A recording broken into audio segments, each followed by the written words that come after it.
ابو بکر صدیق رضی اللہ تعالیٰ عنہ امام حسن رضی اللہ تعالیٰ عنہ سے اور امام حسین رضی اللہ تعالیٰ عنہ سے بے پناہ محبت کیا کرتے تھے۔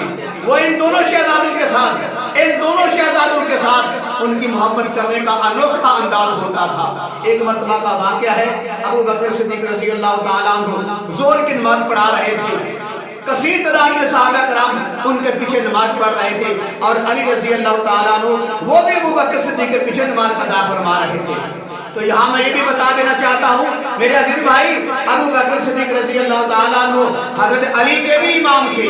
علی رضی اللہ تعالیٰ عنہ ابو بکر صدیق کے پیچھے نمازیں پڑھا کرتے تھے۔ تو توجہ فرمائیں، اگر کوئی آدمی آج کل کے دور میں اللہ معاف فرمائے معاذ اللہ کوئی علی کی شان میں گستاخی کرتا ہے، چاہے دیوبندی ہو، بریلوی ہو، اہل حدیث ہو، شیعہ ہو، سنی ہو، سارے مل کر اس پر لعنتیں بھیجتے ہیں، اس کو جہنمی کہتے ہیں، کیونکہ اس نے علی کی شان میں گستاخی کی ہے۔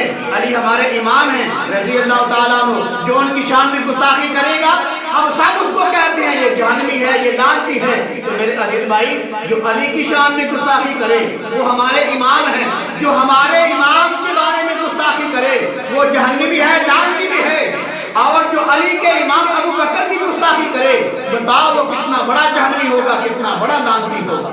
تو لہذا میرے عزیز بھائی، علی رضی اللہ تعالیٰ عنہ ان کے امام ابو بکر صدیق ہیں۔ ابو بکر صدیق کے پیچھے 2 سال 3 مہینے 10 دن نمازیں پڑھتے رہے تھے۔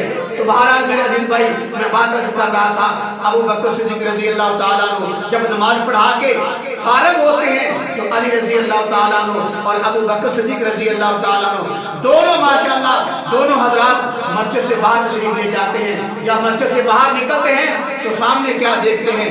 علی رضی اللہ تعالیٰ عنہ کا بیٹا امام حسین رضی اللہ تعالیٰ عنہ وہ بچوں کے ساتھ کھیل رہے تھے۔ ابو بکر صدیق رضی اللہ تعالیٰ عنہ نے جب امام حسین کو کھیلتے ہوئے دیکھا، ان کو پیارے لگے تو پیار سے ان کو بلا کر پیار کیا، ان کے ماتھے کو بوسہ دیا، گلے لگایا، بڑی محبت کے ساتھ بڑی محبت کا معاملہ کیا۔ تو ابو بکر صدیق رضی اللہ تعالیٰ عنہ نے علی کی طرف دیکھا رضی اللہ تعالیٰ عنہ، تو ابو بکر صدیق نے فرمایا اے علی، یہ بیٹا آپ کا ہے اور چہرہ مصطفیٰ کا ہے، یہ حسین بیٹا آپ کا ہے اور چہرہ مصطفیٰ کا ہے۔ یہ جملہ سن کر علی رضی اللہ تعالیٰ مسکرائے اور مسکرا کر فرمایا اے ابو بکر، قسم بخدا آپ نے سچ کہا ہے۔ تو میرے عزیز بھائی، یہ تھا ابو بکر صدیق کا اہل بیت کے ساتھ، امام حسن و حسین کے ساتھ محبت کا انوکھا انداز، بے پناہ محبت کیا کرتے تھے اہل بیت کے ساتھ۔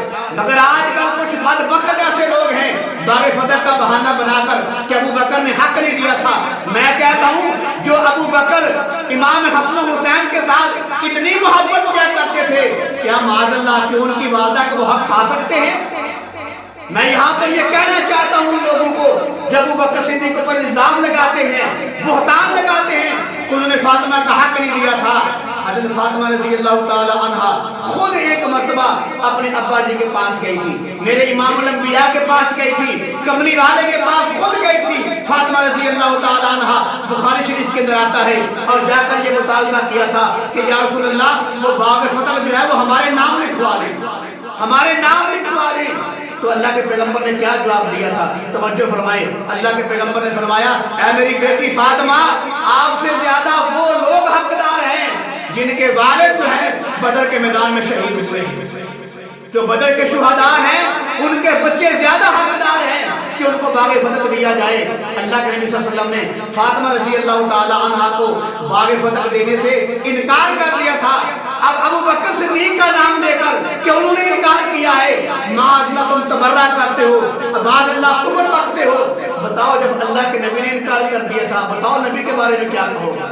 تو معلوم ہوا یہ ایک جھوٹ ہے کہ ابو بکر صدیق نے حق نہیں دیا تھا۔ جو اللہ کے پیغمبر نے اپنی بیٹی فاطمہ کے ساتھ معاملہ کیا تھا، وہی معاملہ ابو بکر صدیق نے فاطمہ کے ساتھ کیا۔ تو میرے عزیز بھائی، ابو بکر صدیق رضی اللہ تعالیٰ نے اپنی پوری زندگی، اپنا مال، اپنی جان، اپنا تن من دھن جو ہے کملی والے کے پیچھے قربان کر دیا تھا۔ تو بتاؤ جو سب کچھ نبی کے پیچھے قربان کر دے وہ نبی کی بیٹی کا حق کیسے کھا سکتا ہے؟